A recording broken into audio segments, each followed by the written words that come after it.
मग एक काम करूया, आपण करूया सेलिब्रेट, पण घरच्या घरीच करूया काय? घरच्या घरीच करायचे. पण मग ते सरपोतदारानं बोलवायचं म्हणजे नाही. आई तुम्हीच म्हणालात ना आता घरच्या घरी करायची. कम ऑन मॉम, आता आमची एंगेजमेंट झाली आहे.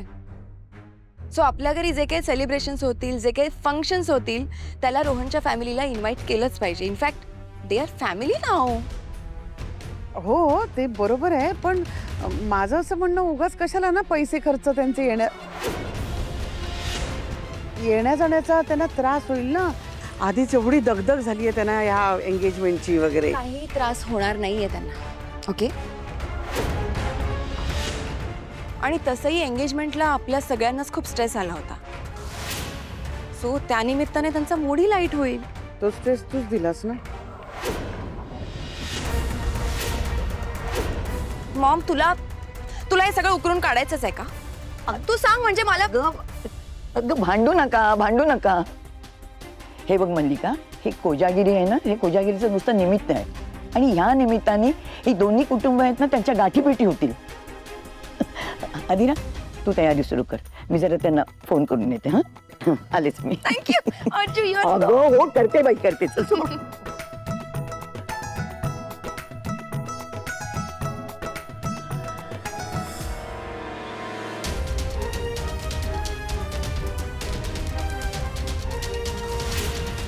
वाव मॉम, म्हणजे आता ते परत आपल्या घरी येणार. परत नाही, परत. आजी काय म्हणाली? वरचे वर हे लोक येतच राहणार. आता काय कोजागिरी, नंतर दसरा, नंतर दिवाळी आणि नंतर फटाके. चला आनंद, साखरपुडा वगैरे सगळं झालं. भरपूर कामं पेंडिंग आहेत. कामाला लागलं पाहिजे आता. हो अर्थात, कामं तर खूप पेंडिंग आहेत. म्हणजे मेहता कंपनी बरोबर आपण जे कॉन्ट्रॅक्ट केलं होतं ते तुला एकदा चेक करायचं आहे आणि मग त्यांना फायनल काय ते सांगायचंय. शिवाय ते जे मॅक आहेत, आपल्याला सोहम सोल्युशन्ससाठी कॉन्ट्रॅक्ट केला होता त्यांनी. हां, सो त्यांच्याबरोबर व्हिडिओ कॉन्फरन्सिंग करायचं आहे, कारण ते इंडियात येऊ शकणार नाही आहेत. हां, but on the bright side, आपल्या मराठींचं कॉन्ट्रॅक्ट सायनिंगसाठी रेडी आहे. तुला वेळ मिळाला की साइन करू, म्हणजे प्रोजेक्ट लगेच सुरू होईल. चला, great, first class. Meeting fix करा.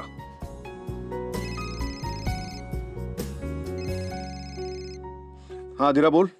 हॅलो पिंट्या दादा, आज तुला लवकर घरी यायचंय, कारण आपण कोजागिरी नाईट सेलिब्रेट करणार आहोत. नाही ग आदिरा, खरंच शक्य नाहीये. अगं इतक्या मीटिंग्स आणि इतकं काम तुमलंय, आता कामाकडे नको का लक्ष द्यायला बाळा? काय यार पिंट्या दादा. नाही आदिरा, काम महत्वाचं. आता इतके दिवस तुम्हाला भरपूर वेळ दिला की नाही सगळ्या गोष्टींसाठी. मग आता मला काम करू दे आणि तुम्ही करा ना सेलिब्रेट, पण प्लीज मला नको आग्रह करू. पिंट्या दादा लिसन, हे बघ, रोहन आणि त्याची फॅमिली पण येणार आहे. अँड युअर मंगेतर is also there, so you have to be here. Okay? हे बघ, मी प्रॉमिस नाही करू शकत. पिंट्या दादा प्लीज ना यार. अरे नंदूताई येणार आहे. तू नसलास तर इमॅजिन तिला काय वाटेल, कसं वाटेल तिला. तुला यायलाच हवं. ओके? प्लीज पिंट्या दादा, प्लीज. ठीक आहे, ये तुम्ही. You are coming? Yes, thank you. लवकर ये. ओके? मी वाट बघते. बाय. काय रे, ओके ना सगळं? संपतच नाही यांचं काही. आता काय म्हणे कोजागिरीचा कार्यक्रम.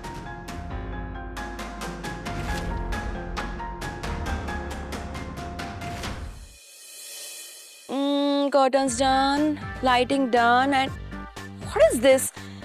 Turn that to the left. It should look perfect, okay? Yeah. मसाला बनवायची तयारी झाली का रे? सगळं सांगावं लागतं ह्यांना. अगं त्याची काही गरज नाही आता. म्हणजे सरपोतदार येणार नाहीयेत? येणार आहेत. म्हणजे यावर्षी स्वानंदी स्वतः मसाला दूध करून आणणार आहे आपल्यासाठी. काय? स्वानंदी? नाही म्हणजे समरला जायफळाची ॲलर्जी आहे ना, तिला ते माहिती आहे का? अर्थात. अगं समरसाठी स्वानंदी वेगळं दूध करून आणणार आहे. आपण आपल्या तयारीला लागूया. हा आदिला, तुझं ते गेम्स सगळं झाले का तयार? अरे चल तुला दाखव ना काय केलं जरा बघू तरी. हेच तू अगं. चल. तुझं काय माहिती काय? मगाच तसं सांगते तुला. चल मग. मॉम, आपण सिरियसली या लोकांबरोबर पार्टी करणार आहोत? मसाला दूध, मसाला दुधाची कसली आली आहे पार्टी? पण त्यालाच सेलिब्रेशन समजतात ना हे स्टुपिड लोक. त्यांना आनंद होतोय ती माणसं आपल्या घरी येणार म्हणून. अंशुमन, मग आपण त्यांच्या आनंदावर थोडस विरजण घालूया का? नको नको नको, प्लीज काही करू नकोस. तू शांत राहा. तुझे प्लॅन्स फेल जातात आणि मग काहीतरी वेगळंच होतं. अंशुमन, कसं आहे ना, तू सीएच्या परीक्षेत सारखा फेल होतोस, फेल होतोस. कधी ना कधी तरी पास होशीलच ना. तसंच आहे ते, उलट जास्त डिझास्टर्स आहे. आपण प्रयत्न करत राहायचे रे, कधी ना कधी तरी पास होऊच आपण. काय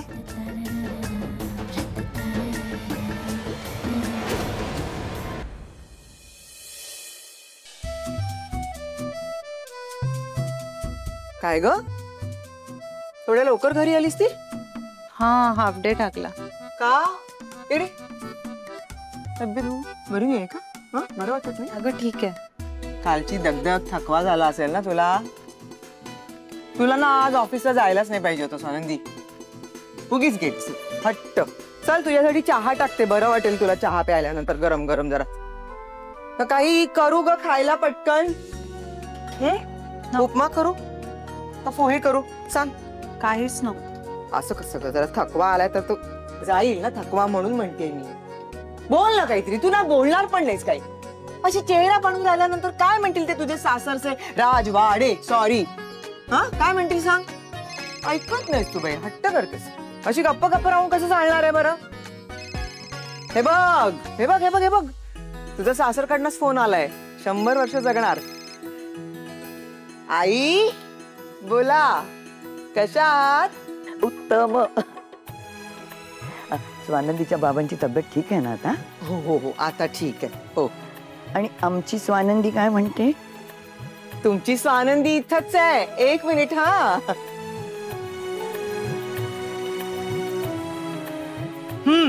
बोल. हॅलो आजी. कशी आहेस बाळा? अगं आणि आज घरी कशी ग तू? हाफ डे घेऊन आले. का ग, बरी आहेस ना तू? नाही बरी आहे मी. मग ठीक आहे. अगं मी ना तुम्हाला आमंत्रण द्यायला फोन केलाय. म्हणजे कोजागिरी तशी होऊन गेले, पण त्या निमित्ताने आपण सगळे भेटू ना. आम्हाला ना निमित्तच पाहिजे असतं तुम्हाला भेटायचं. तेव्हा सगळ्यांनी या. हा, घरचेच आहोत ग आपण.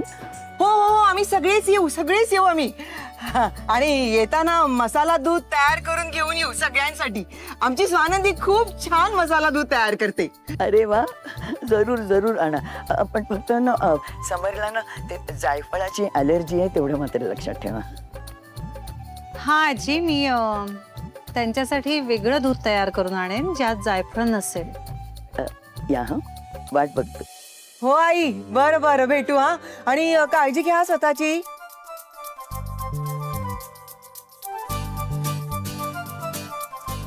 किती छान ना, सासरच्यांकडनं आता फोन यायला लागले स्वानंदीला.